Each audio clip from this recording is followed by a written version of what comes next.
Ano yung tipo mo ng girl na hinahanap mo for a relationship? Gusto ko po talaga sa babae, yung simple lang, simple lang.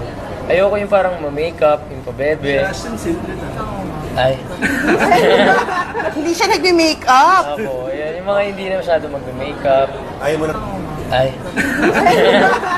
Pero sabi mo kanina, kinilig ka dun sa music video niyo. Opo. Eh, Ashley, ba kinikilig ka rin talaga?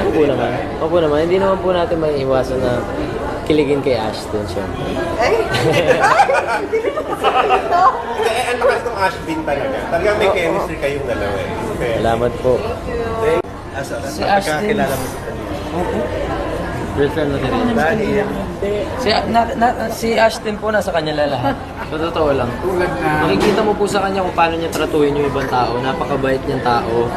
Makikita mo sa kanya sobrang down to earth niya, ganyan. Tapos parang lahat tinutulungan niya. Yan yung artista na hindi mo talaga makikita lalaki ang ulo. Robin, ikaw ba kahit na